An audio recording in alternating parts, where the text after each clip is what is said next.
Luc 5, verset 17, il est écrit « Un jour, Jésus enseignait, des pharisiens et des professeurs de la loi, venus de tous les villages de la Galilée, de la Judée et de Jérusalem, étaient assis là, et la puissance du Seigneur se manifestait par des guérisons. » Vous entendez bien? La puissance du Seigneur, la dynamis, la puissance de Dieu se manifestait à travers des guérisons. Et voici que des hommes qui portaient un paralysé sur une civière cherchaient à le faire entrer et à le placer devant Jésus. Comme ils n'avaient pas trouvé moyen de l'introduire à cause de la foule, ils montèrent sur le toit et par une ouverture, ils le descendirent sur sa civière au milieu de l'assemblée devant Jésus. Voyant leur foi, Jésus dit « Mon ami, tes péchés te sont pardonnés. » Les spécialistes de la loi et les pharisiens se mirent à raisonner et à dire « Qui est cet homme qui profère des blasphèmes? Qui peut pardonner les péchés si ce n'est Dieu seul ?» Jésus connaissait leurs pensées. Il prit la parole et leur dit « Pourquoi raisonnez-vous ainsi dans vos cœurs? Qu'est-ce qui est le plus facile à dire? Tes péchés te sont pardonnés ou lève-toi et marche, afin que vous sachiez que le Fils de l'homme a sur la terre le pouvoir de pardonner les péchés.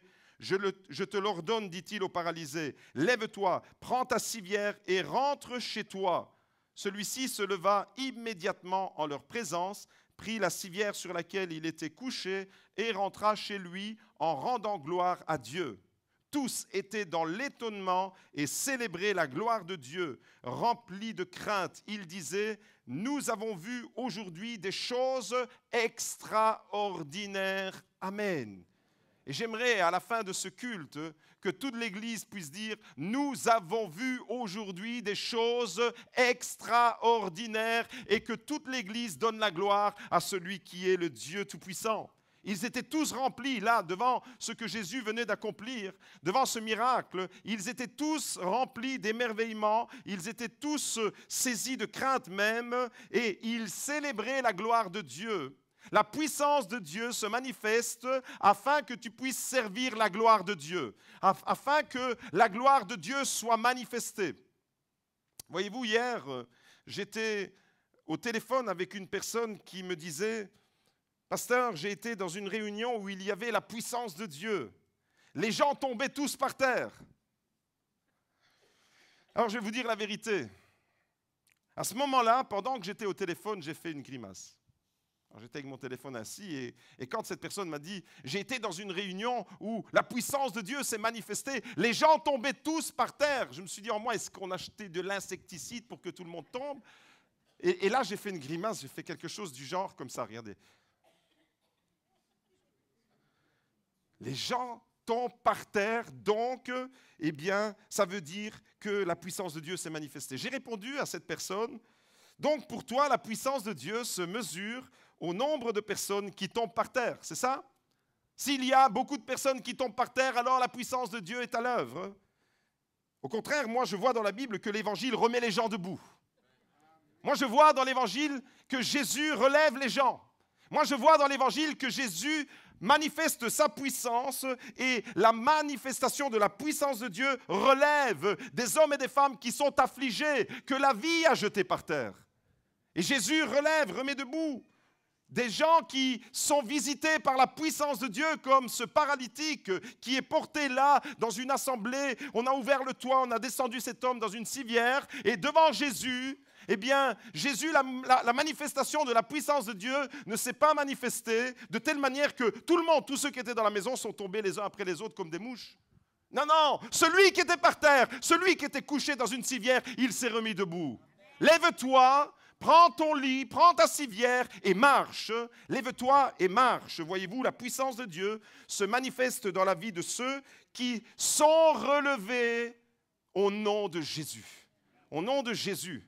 Jésus, voyez-vous, a souvent été face à des gens que l'épreuve, la maladie, la souffrance ou peut-être même directement le diable a jeté par terre. Et face à toutes ces situations, face à toutes ces détresses, sa parole était d'une puissance phénoménale et d'une simplicité déconcertante. Une puissance hors norme et d'une simplicité presque non religieuse. Jésus n'est pas venu avec des formules religieuses. Jésus n'est pas venu avec des formules magiques non plus. Jésus est venu là, et ce texte que nous avons lu nous met en présence de la puissance de Jésus, de ce que Jésus peut faire dans la vie de chaque personne, que l'épreuve a jeté par terre, que les difficultés, que le chagrin est en train de te détruire et te jeter par terre. Jésus te relève ce matin, voyez-vous, et devant tous ceux que la vie met par terre, eh bien Jésus vient avec une puissance, avec une parole, avec une puissance phénoménale, mais en même temps, cette parole, elle a une simplicité presque déconcertante et déroutante. Jésus a dit avec amour, à maintes reprises, chaque fois qu'il s'est retrouvé devant quelqu'un qui était par terre, et tu peux être peut-être ce matin assis, mais tu es peut-être par terre. Peut-être que tu t'es levé parce qu'on t'a demandé de te lever, à lever les mains, mais peut-être que dans ton cœur, tu es par terre. Voyez-vous? Et chaque fois que Jésus s'est retrouvé devant quelqu'un qui était par terre, à cause de la souffrance, à cause des difficultés, à cause de l'épreuve, eh bien, avec amour, mais aussi avec autorité. Parce que c'est ça qui fait la différence entre la parole d'un homme et la parole de Jésus. C'est que c'est une parole qui est empreinte d'amour, mais en même temps qui est revêtue de puissance. Pleine d'amour et pleine d'autorité, Jésus a dit à maintes reprises, « Lève-toi et marche. Lève-toi, mets-toi debout et marche. » Un jour, dans le village de Capernaum, ce texte que nous venons de lire, c'est justement dans le village de Capernaum que ça se passe. Jésus s'est retrouvé dans cette maison où un paralytique qu'on venait de descendre par le toit avait besoin d'un attouchement de Jésus. Et devant ce paralytique, est-ce que vous avez bien entendu la parole que Jésus a prononcée? Jésus n'a pas fait un grand discours. Il enseignait avant, mais devant la détresse de cet homme, Jésus n'a pas fait un grand discours. Jésus a manifesté sa puissance. L'évangile est une démonstration de la puissance de Dieu. Et devant cet homme qui était affligé, devant cet homme qui était terrassé, littéralement, au sens fort du terme, il était paralysé, Jésus a prononcé cette parole qu'on trouve également dans l'évangile de Marc, au chapitre 2, au verset 11. « Lève-toi et marche ». Lève-toi et marche. À Capernaum, Jésus a prononcé cette parole. À un autre moment, à Jérusalem, Jésus s'est retrouvé à la piscine de Bethesda. Alors que ça ne donne pas des idées à ceux qui sont à fond dans Bethesda, dans notre église, et je les sens venir, ils vont me dire, pasteur, est-ce qu'à partir de la semaine prochaine, Bethesda peut être équipé d'une belle piscine? Non, à Jérusalem, il y a un quartier, il y avait une piscine, elle s'appelle la piscine de Bethesda. Bethesda, chesed en hébreu, c'est la maison de la bonté, voyez-vous. Et là, la Bible nous dit que Jésus s'est retrouvé dans cette piscine devant un homme qui était infirme, lui aussi, depuis 38 ans. Depuis 38 ans, cet homme était là et il était dans une extrême souffrance parce que le texte biblique nous dit dans l'évangile de Jean, chapitre 5, que de façon régulière, un ange descendait et agitait l'eau. Et ce pauvre homme, depuis 38 ans, il est là, imaginez-vous la scène, il est là au bord d'une piscine, mais personne pour l'amener dans l'eau quand l'ange descend. Et donc il était non seulement infirme depuis 38 ans, mais il était frustré de rester dans cet état. Et là, devant cet homme, ce jour-là, Jésus va se présenter. Et il va prononcer une parole. Vous devinez c'est laquelle qu'il va prononcer? Devant cet homme-là, Jésus ne va pas le prendre et l'amener dans l'eau. Jésus va lui dire exactement la même parole. Vous devinez de quoi il va parler? Il va dire quoi? Il va dire « Lève-toi et marche ». Jean chapitre 5 au verset 8. « Lève-toi et marche ». À Capernaum, en Galilée, il prononce cette parole. À Jérusalem, à la piscine de Bethesda, il prononce la même parole. À un autre moment, Jésus s'est retrouvé dans une autre ville très célèbre, très connue de la Bible, la ville de Jéricho. Et à Jéricho, là-bas, alors qu'il entrait, qu'il sortait de la ville de Jéricho, la Bible nous dit qu'un mendiant qui était aussi aveugle, du nom de Bartimée, s'est retrouvé devant Jésus. Il était là, au bord du chemin. Et peut-être que c'est comme ça que tu te retrouves, toi, aujourd'hui. Tu es un peu au bord du chemin. Et cet homme du nom de Bartimée, eh bien, dans sa détresse, c'est l'image d'un homme qui est là, qui est aveugle, qui est mendiant, qui est déclassé par la vie d'une certaine manière. Il est là au bord du chemin, et dans sa détresse profonde, Bartimée, il crie de toutes ses forces à Jésus. Jésus, fils de David, aie pitié de moi. Alors la Bible nous dit que Jésus le voit. Jésus voit ceux qui sont dans la détresse et qui crient à lui ce matin. Jésus entend les Bartimée qui crient à lui. Jésus s'arrête. Il était en train de marcher, mais Jésus prend le temps de s'arrêter. J'aimerais te dire, ce matin, il y a une bonne nouvelle pour toi. Jésus s'arrête à ta hauteur. Jésus vient te rejoindre là, sur ce chemin, et il s'arrête en face de tous les Bartimée qui crient. Voyez-vous? Et la Bible nous dit qu'il dit à ses disciples, appelez-le. C'est les disciples qui vont appeler Bartimée. Marc chapitre 10, verset 49, les disciples dirent à l'aveugle, prends courage, lève-toi, il t'appelle. Encore une fois, c'est une parole qui remet debout. Encore une fois, à Capernaum, Jésus dit, lève-toi et marche.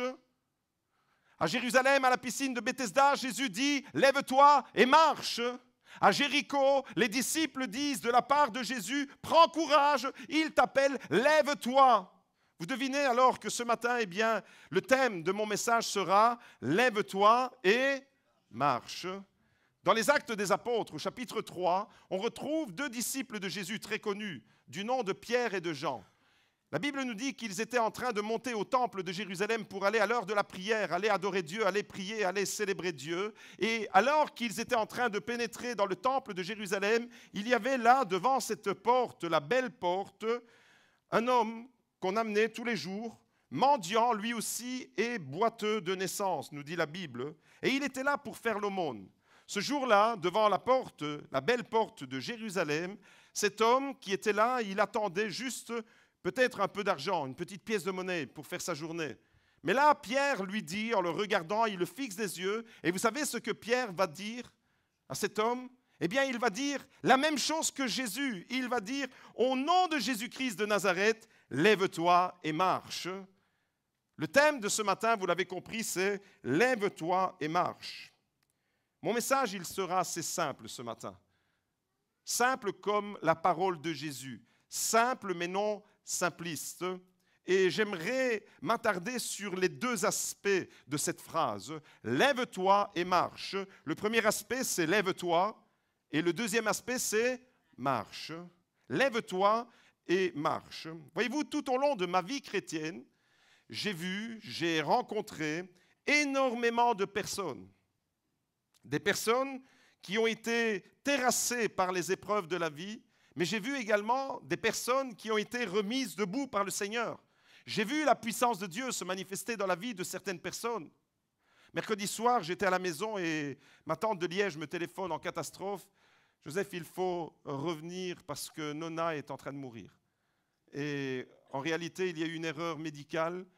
Les médecins ont injecté une dose de calmant trop importante. Il y a eu une confusion entre les médecins et les infirmières. Et ils se renvoient d'ailleurs la balle. Les infirmières accusent les médecins accusent les infirmières. Enfin bref, toujours est-il que ma grand-mère s'est retrouvée dans le coma et elle ne répondait plus. Et je me suis mis en prière directement. J'étais là sur le divan et je dis, Seigneur, il faut que tu interviennes. Il faut que tu interviennes, manifeste ta puissance. Le médecin a dit, je vais mettre un antidote pour voir si ça fonctionne. Première tentative, ça ne fonctionne pas. Ma grand-mère ne revenait pas à elle. Et puis, un médecin urgentiste dit, j'ai ma dernière cartouche. Si ça ne marche pas avec ça, ça ne marchera avec rien. Ma dernière cartouche, c'est quelque chose du style, on va lui injecter de l'adrénaline. Je ne sais pas trop exactement c'est quoi. En tous les cas, injecter quelque chose qui va faire un électrochoc en elle et la ressaisir et la faire revenir. Et c'est quand ils ont fait cette injection que ma grand-mère est revenue à elle et qu'elle est sortie du coma. J'ai vu des gens, gloire à Dieu, j'ai vu des gens qui étaient aux portes de la mort. Hier, je visitais une sœur qui me disait qu'il y a quelques années en arrière, elle était aux portes de la mort. Toute la famille était réunie autour d'elle. Tout le monde se préparait, tout le monde la pleurait, tout le monde la veillait. Son mari, le pasteur à l'époque, la veillait. Mais Dieu n'avait pas dit son dernier mot. Elle a été relevée. Elle était aux portes de la mort, mais elle a été remise debout. J'ai vu tout au long de ma vie chrétienne, j'ai vu des hommes et des femmes qui ont été visités, touchés par la puissance de Dieu, par la fidélité de Dieu. J'ai vu la puissance de Dieu se manifester en effet dans la vie de beaucoup de gens. J'ai connu des gens qui ont été guéris et relevés de la maladie. Vous en connaissez, il y en a dans cette église ce matin qui pourraient témoigner. J'ai vu tout au long de ma vie chrétienne des gens qui ont été relevés après le découragement. Ton découragement ne sera pas fatal, ma sœur. Je le déclare au nom de Jésus. J'ai vu des hommes et des femmes qui étaient complètement découragés et puis que Dieu, par sa parole et par son esprit, a remis debout. Lève-toi et marche. J'ai été témoin de mes propres yeux. J'ai connu des gens qui ont été relevés après un divorce, après un échec de famille. J'ai vu des hommes et des femmes qui étaient complètement détruits parce qu'il y a un sentiment d'abandon terrible quand on se sent trahi, on se sent diminué, on se sent dévalorisé, on a l'impression que nous n'avons aucune espèce de valeur. Mais j'ai vu aussi des hommes et des femmes qui ont été restaurés, relevés après un divorce, relevés après une douloureuse épreuve. J'ai vu ça. Vous aussi, vous en avez déjà vu. Vous avez déjà vu des gens relevés après avoir été jetés par terre par la drogue ou l'alcool. La drogue qui détruit des gens, qui jette par terre. Mais j'ai vu dans la vie de certaines personnes la puissance de Dieu qui relève et qui met debout. Vous en connaissez aussi. Mes amis, la bonne nouvelle ce matin, c'est que Jésus relève encore aujourd'hui. Jésus dit encore aujourd'hui, lève-toi et marche. Vous savez ce qui se passe quand Dieu relève une personne? Quand Dieu relève une personne, il accorde son pardon.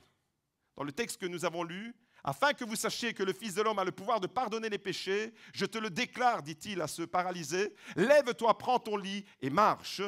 Tes péchés te sont pardonnés. C'était insupportable pour les pharisiens de l'époque d'entendre cette parole parce que seul Dieu peut prononcer cette parole. Et Jésus, qui est Dieu, eh bien, il est autorisé à la prononcer. Mais qu'est-ce qui est le plus facile de dire? Tes péchés te sont pardonnés, ou de dire lève-toi et marche. Or, afin que vous sachiez que le Fils de l'homme a le pouvoir de pardonner les péchés, je te le dis, je leur donne, dit-il à ce paralysé, lève-toi et marche. Mes amis, quand Dieu relève une personne, il se passe que Dieu accorde son pardon. Il manifeste sa puissance. Quand il relève quelqu'un, il redonne des forces à celui qui n'en a pas. Quand il relève, quand il remet debout une personne que la vie, que le poids des épreuves est en train de mettre par terre, eh bien, il rend des forces, il communique sa vision, il transmet ses plans, il nous fait entrer. Si Dieu te relève, il te fait entrer dans ses projets. Il te communique sa vision. Quand Dieu te relève, eh bien, il t'associe dans son œuvre. Tu deviens un associé de l'Éternel. Tu deviens un partenaire avec Jésus. Quand il te relève, il se passe toutes ces choses. Il nous associe dans son œuvre. Il nous fait marcher et progresser dans la foi. Oui, quand Dieu relève une personne, normalement, ça suscite de l'enthousiasme. Quand Dieu relève quelqu'un qui est terrassé, imaginez que vous êtes au bout du rouleau, imaginez que vous êtes complètement par terre et que Dieu vous relève. Ça va susciter en vous naturellement de l'enthousiasme, dans certains cas peut-être même de l'euphorie. Quand Dieu nous relève, on est tout feu, tout flamme, parce que Dieu nous a relevés. Yes, on est debout. La vie avait décidé de nous mettre par terre, le diable a voulu nous piétiner, mais Jésus, lui, nous relève. Et ça suscite dans le cœur de l'enthousiasme, de la ferveur. Mais voyez-vous, j'ai remarqué une chose. C'est que souvent, quand on est remis debout par le Seigneur, on fait plein de promesses à Dieu. C'est le moment de la lune de miel avec Dieu. C'est le moment où Dieu nous relève et à ce moment-là, on se dit « Seigneur, tu m'as tellement béni, je te promets, je te serai toujours fidèle, je te promets, je marcherai toujours avec toi. » Rappelez-vous de toutes les promesses que vous avez faites à Dieu. Seigneur, tu m'as relevé, tu m'as béni, je m'engage, je m'appuierai toujours sur toi et je veux marcher avec toi. Quand Dieu nous relève, en réalité, on est très rapide à faire des promesses. Mais ensuite, malheureusement, vous devinez la suite? Les promesses, on les oublie. Dieu nous a relevés et les promesses qu'on lui a faites, on les a déjà oubliées. Aussitôt promis, aussitôt oublié. Voyez-vous, dans ma vie chrétienne, j'ai vu la puissance de Dieu se manifester comme je l'ai énuméré. J'ai vu des guérisons, j'ai vu des gens être découragés, relevés. Mais j'ai également vu des personnes qui, après avoir été relevées, et peut-être que tu as été relevé par Dieu, à un moment donné de ta vie, tu étais très bas. À un moment donné, quand tu es arrivé dans cette église, tu étais en morceaux, tu tombais, ta vie, elle était en défaillance. Et tu es rentré dans cette église où tu as fait une rencontre avec Jésus ailleurs, dans ta chambre ou dans une autre église, peu importe. Mais c'est Jésus qui t'a relevé. Et tu as été relevé, tu as été mise debout. Voyez-vous, après avoir été relevé, malheureusement, j'ai vu aussi des personnes qui ont marché un moment avec Dieu, qui ensuite ont ralenti le pas et qui, pour finir, se sont arrêtés. Dieu t'a mis debout pour que tu marches. Mais cette marche, ces promesses, cet élan, cet enthousiasme, cette ferveur, ce feu que tu avais, eh bien, il était intense pendant un moment. Mais ensuite, l'intensité est allée en diminuant. C'est le contraire du crescendo. Il y a eu une diminution en intensité. Et tu as même oublié que Dieu t'avait relevé. Voyez-vous, j'ai vu aussi ça. Et vous aussi, vous avez vu ça. Et peut-être que dans nos vies, on a des phases comme celle-là. Dans nos vies, on a des phases où on fait plein de promesses à Dieu. On s'engage, on dit « Seigneur, je serai toujours avec toi ». Un peu comme l'apôtre Pierre. « Seigneur, j'irai au bout avec toi ». Et puis le soir où Jésus est trahi, eh bien, le soir où il est livré entre les mains des soldats romains, Pierre était en train de le trahir. Pierre était en train de le renier. Des fois, on ressemble un peu à Pierre. Des fois, on ressemble même à Judas. On ne s'en rend pas compte, mais on est là et on est emporté par cet égocentrisme qui nous colle à la peau. Au lieu de vivre pour Christ qui nous a remis debout, on continue à vivre pour nous. Alors ce matin, je m'adresse à tous ceux qui ont été relevés un jour. Je m'adresse à toi qui as été relevé par Dieu. Toi qui es là dans cette église, toi qui entends ce message ce matin, Jésus t'a remis debout, Jésus t'a sauvé, Jésus t'a guéri, Jésus t'a délivré, Jésus t'a comblé de bénédictions, Jésus t'a baptisé du Saint-Esprit, tu as connu le miracle, il t'a donné un travail, il a pourvu à tes besoins, tu as prié pour rencontrer quelqu'un, il a mis quelqu'un sur ta route et tu t'es marié avec cette personne. Il t'a comblé, il t'a remis debout, tu étais par terre, tu n'avais plus de ressources, tu étais au bout du rouleau, Dieu t'a relevé, tu étais plein de feu et plein d'enthousiasme, mais tu as cessé de marcher avec Dieu. Dieu t'a remis debout. Jésus a dit, lève-toi, mais il a également dit, marche. Il t'a mis debout, mais tu as oublié de marcher avec ton Dieu. Tu as oublié de marcher avec intégrité. Tu as oublié de marcher avec passion pour ton Dieu. Ce message, il est pour toi.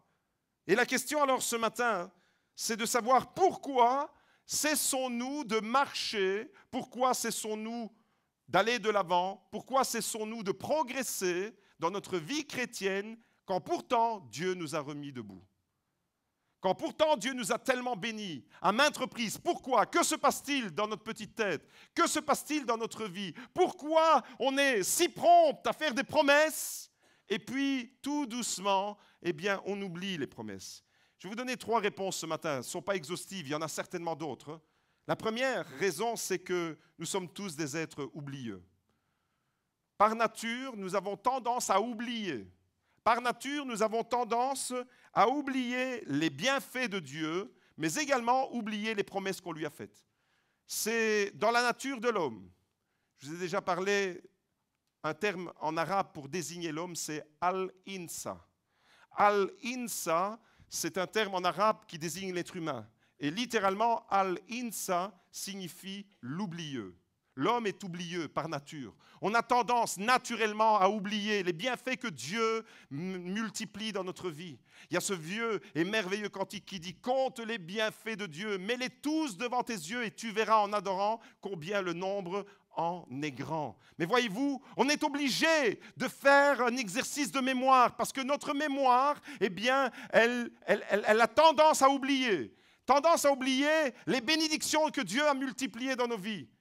Mais pas seulement tendance à oublier les bénédictions que Dieu a multipliées dans nos vies, tendance à aussi oublier les promesses que nous avons faites à Dieu. Et je vous ramène chacun et chacune devant les promesses que vous avez faites un jour à Dieu.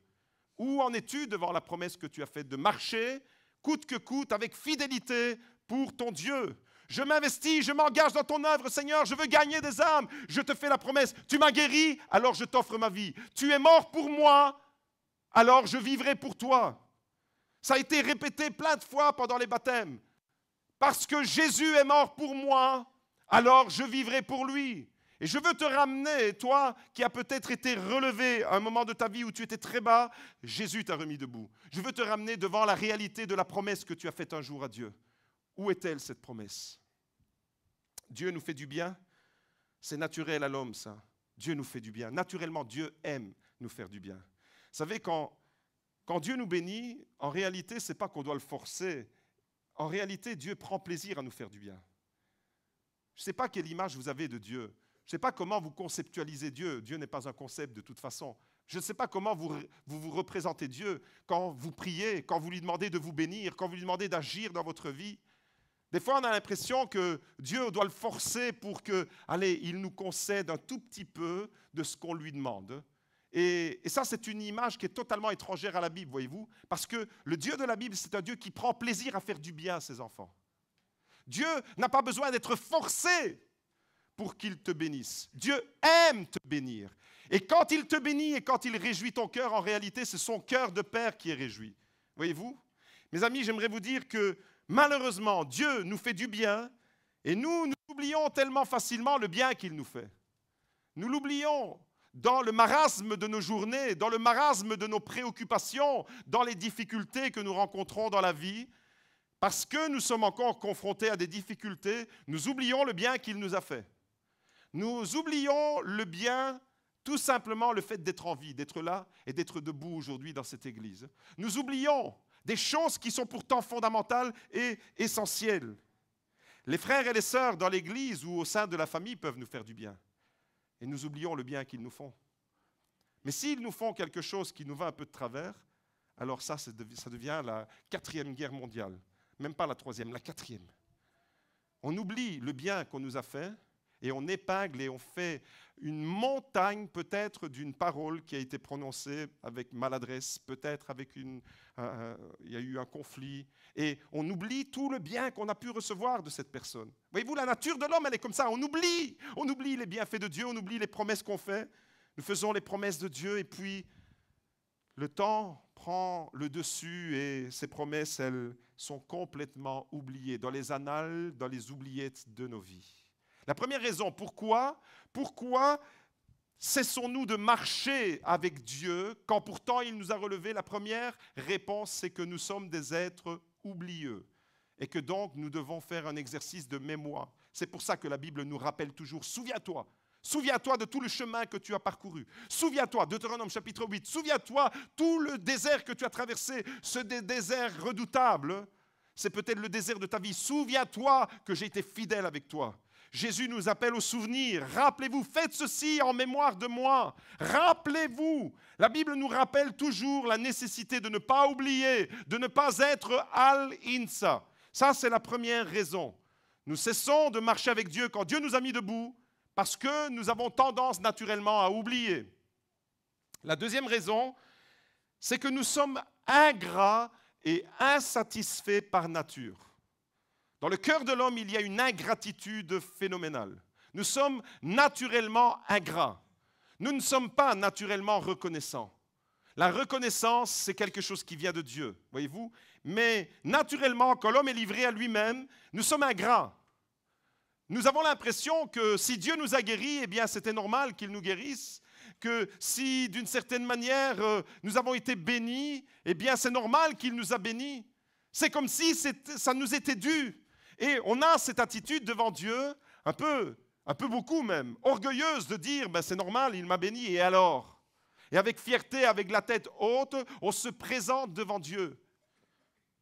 La deuxième raison pour laquelle nous cessons de marcher avec Dieu, c'est cette ingratitude qui est tout à fait le contraire de la reconnaissance. Or, pour être un chrétien heureux et épanoui, il faut marcher dans la reconnaissance.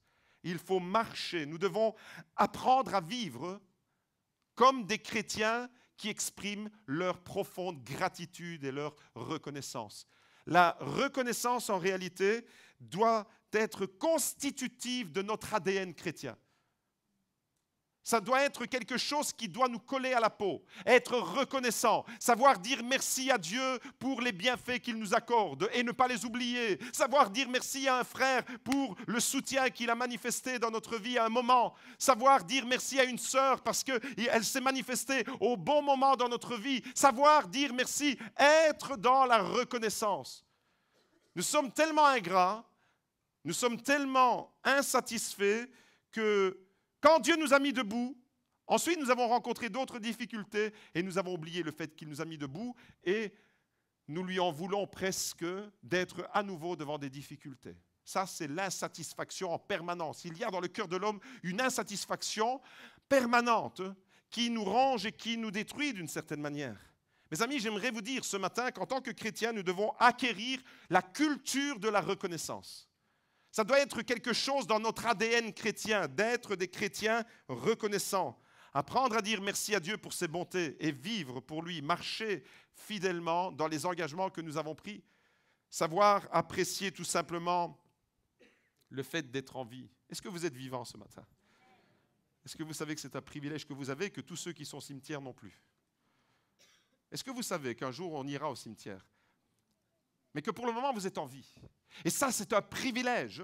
C'est une grâce que Dieu nous fait. Nous sommes en vie, là, les amis. Touche-toi, passe-toi et tu verras, tu es bien vivant. Et ça, c'est une grâce, c'est une faveur que Dieu nous fait. Eh bien, pour ça, pour le simple fait d'être en vie, ouvre tes yeux sur la réalité de ce merveilleux monde que Dieu a créé. Savoir apprécier simplement le fait d'être en vie, de respirer et de nous savoir aimer d'un amour inconditionnel. Parce que Jésus nous aime tels que nous sommes, dans nos qualités, dans nos défauts, avec nos forces et avec nos faiblesses, Jésus nous aime. L'amour de Dieu est invariable. L'amour de Dieu n'est pas sinuosidal. Je ne sais pas si le mot il est correct, mais vous m'avez compris. La sinusoïde, c'est bien ça? Avec des hauts et des bas. Non, non, l'amour de Dieu, il est constant pour tout le monde. Il est tel quel, il ne varie pas. Voyez-vous, et nous devons apprendre alors. Non seulement à ne pas oublier les bienfaits de Dieu, mais à être reconnaissant pour les bienfaits de Dieu. Et malheureusement, nous cessons par moments, quand Dieu nous a remis debout, quand Dieu nous a guéris, quand Dieu nous a relevés, quand Dieu est venu à notre secours, quand Dieu nous a bénis, il nous a comblés par plein de choses, nous oublions et nous commençons à ralentir le pas. Et le pas se ralentit tellement que nous finissons par nous arrêter de marcher. Ça, c'est la dynamique de l'homme. Dieu le remet debout et lui, tout doucement, par l'inertie, il ralentit. Et il finit par s'arrêter. La troisième raison, pourquoi cessons-nous à un moment donné de marcher avec Dieu, de marcher dans nos engagements? Je ne connais pas les engagements que vous avez pris avec Dieu à un moment donné de votre existence. Mais pourquoi, à un moment donné, tu as ralenti et tu t'es arrêté même? La troisième réponse, c'est parce que nous sommes en manque de persévérance. Nous manquons tout simplement de persévérance. Ce n'est pas naturel à l'homme, encore une fois, de persévérer. Il doit faire des efforts. L'être humain doit faire des efforts pour persévérer. Naturellement, ce que vous avez envie, c'est de rester allongé dans votre lit. Naturellement, c'est de flâner, c'est de zapper avec votre télécommande devant la télévision, c'est de ne pas aller travailler, c'est de ne pas vous lever le matin quand il fait froid et que le moteur de la voiture ne démarre pas pour aller au travail.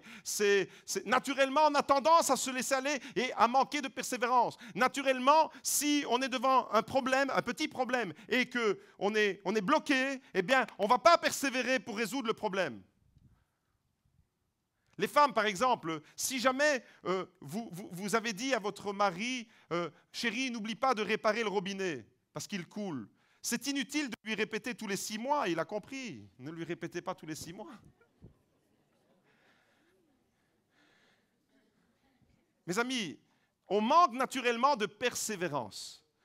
Et c'est la raison pour laquelle eh bien, nous ne marchons plus avec Dieu.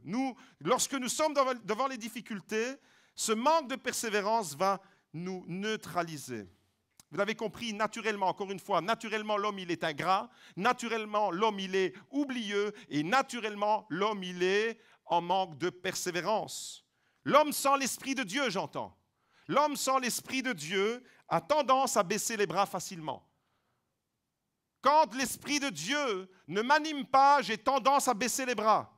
Mais quand l'Esprit de Dieu agit en moi, alors c'est l'Esprit de Dieu qui me donne les forces de relever les bras. C'est l'Esprit de Dieu qui me remet debout. Est-ce que vous vous souvenez des bonnes résolutions du 1er janvier? Les bonnes résolutions que chacun d'entre nous, nous avons prises au 1er janvier. Juste une petite statistique du calendrier. Il y a 55 jours, c'était le 1er janvier 2019. Il y a 55 jours que nous sommes entrés dans la nouvelle année. Et là, tous, nous étions pleins de bonnes résolutions. Le 31 décembre et le 1er janvier, c'est le moment des bonnes résolutions, c'est le moment des promesses, c'est le moment de l'engagement, c'est le moment de « Seigneur, je ferai ça pour toi. Seigneur, cette année 2019, elle sera ceci, cela. Et je fonce. Seigneur, je vais faire du sport en 2019. Seigneur, je vais maigrir en 2019. 2049, 2059, 2069. Seigneur, trop tard, tu es revenu, le retour de Christ a eu lieu, je n'ai pas eu le temps de maigrir. Maigrir.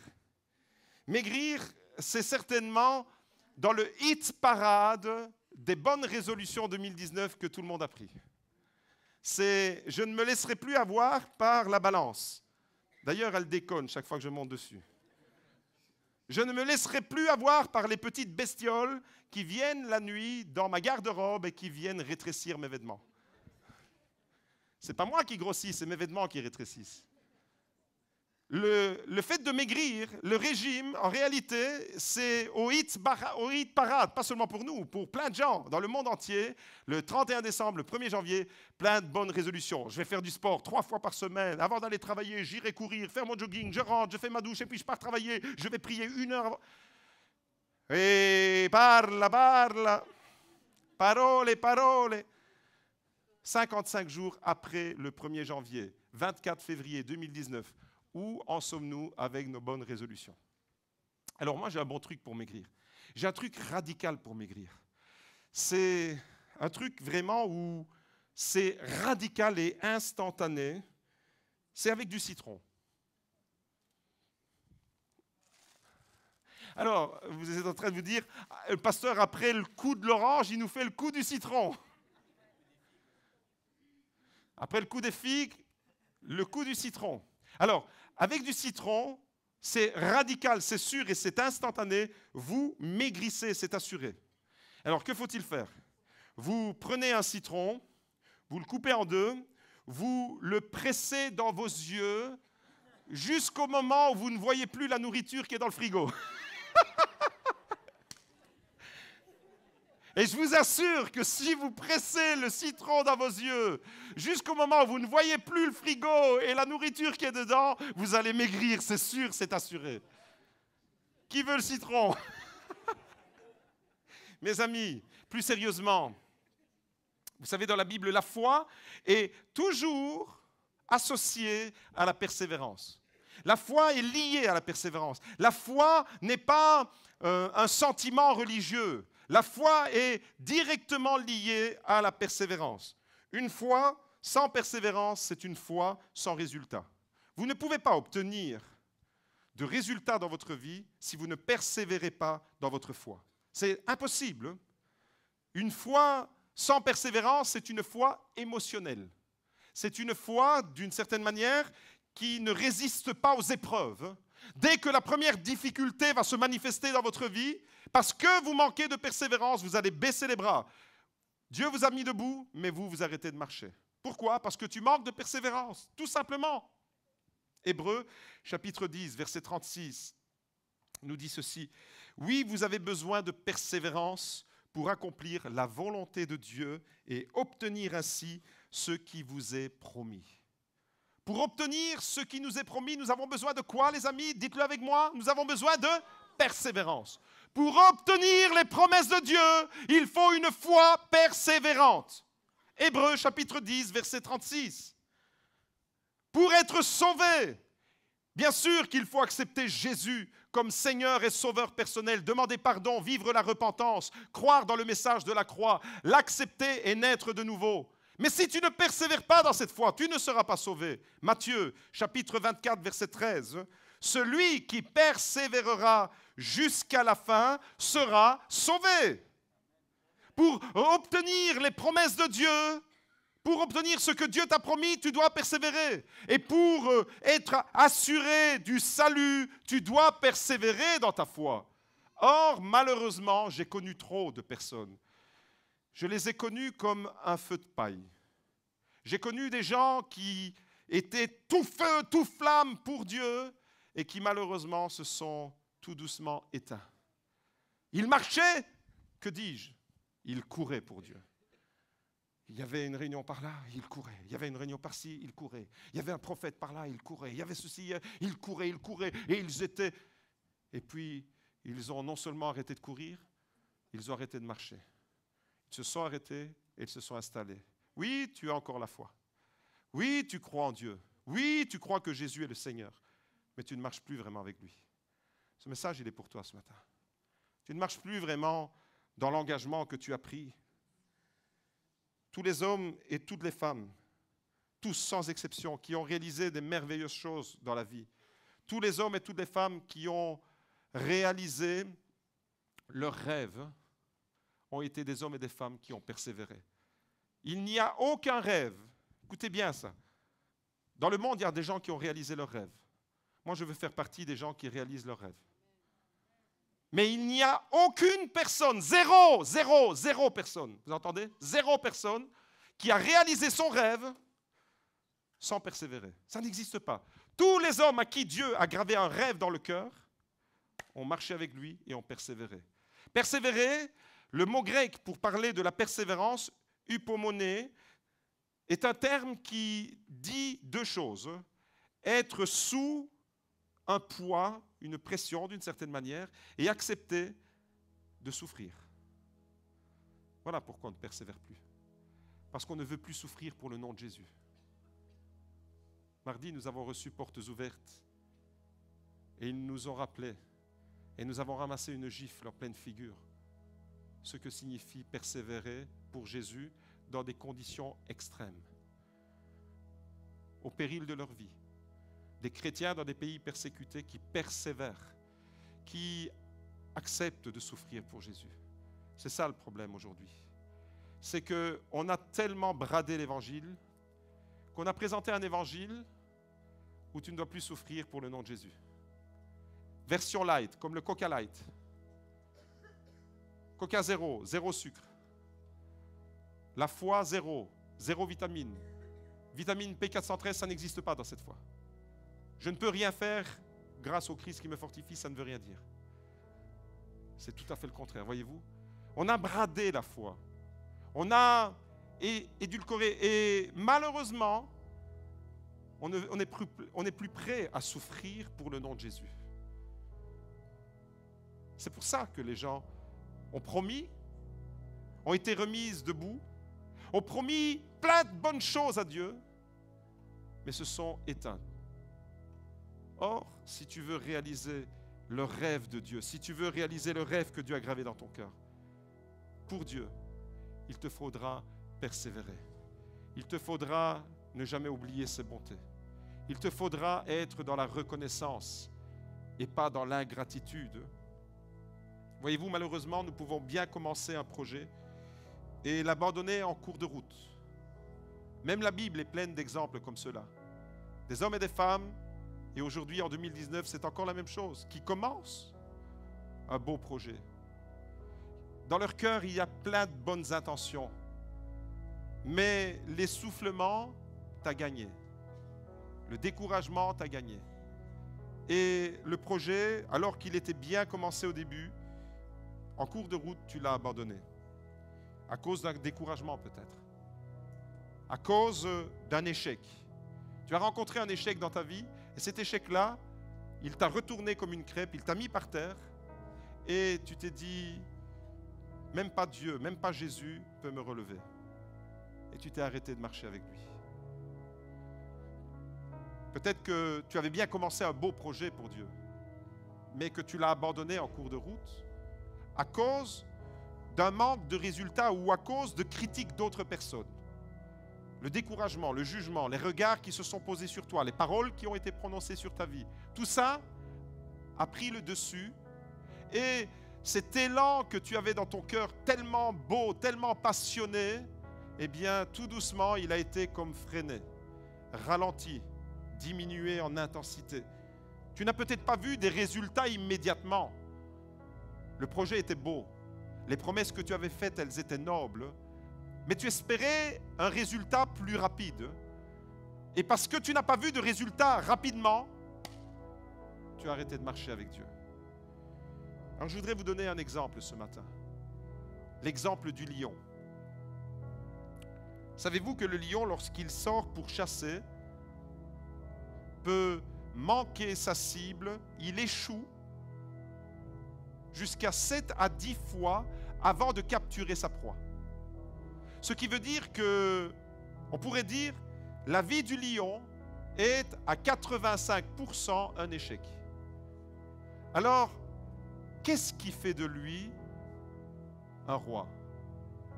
Sa persévérance. Sa persévérance. Ce matin, je veux m'adresser à tous ceux qui veulent être des chrétiens persévérants. Ce matin, je veux m'adresser à tous ceux qui veulent être des chrétiens lions. Des chrétiens qui ne s'arrêtent pas. Qui ne s'arrêtent pas parce que tu as connu un échec. C'est impressionnant, hein, la statistique. Vous imaginez le roi des lions de la savane, le roi des animaux? Entre 7 et 10 tentatives, c'est de l'échec avant de réussir à capturer sa proie. 85% d'échecs. Peut-être que tu te dis dans ta vie, moi j'ai plus d'échecs que de réussites. Mon frère, ma soeur, persévère, parce que c'est ça qui fait que le lion est le roi des animaux, parce qu'il persévère. Il persévère. Il ne se dit pas, purée, ce zèbre, il court vite, c'est tout, j'arrête, je ne cours plus après les zèbres. Il ne dit pas, cette gazelle-là, impossible de la rattraper. Il se dit, je l'ai manqué celle-là. La prochaine, elle est dans mon assiette. Il persévère. Aujourd'hui, ce qui fera la différence dans notre monde, c'est des chrétiens qui n'oublient pas, des chrétiens qui sont reconnaissants et des chrétiens qui sont persévérants. Des chrétiens que Dieu met debout et des chrétiens qui marchent avec Dieu. Est-ce que vous vous souvenez de la sud-coréenne Cha Sa-sun? Est-ce que vous vous souvenez de cette personne? Regardez, elle est à l'écran. Elle a une belle bouille, hein? Vous savez ce qu'elle tient dans ses mains, là, devant? Elle tient son permis de conduire. En 2010, cette femme, âgée de 69 ans, a passé son permis de conduire après avoir échoué 959 fois. 959 fois, vous entendez? Ah, faites pas comme ça dans vos oreilles. 959 échecs. Tous les jours, de 2005 à 2008, Cha Sa-sun, si jamais vous voulez choisir un prénom pour un enfant, c'est le moment. Tous les jours, Cha Sa-sun allait passer son permis de conduire. Et j'imagine le gars qui la voit passer tous les jours. Échec. Recalé. Ça me fait penser au film Les Soudoués avec le petit vieux là. Votre fiche est recalée. Ah,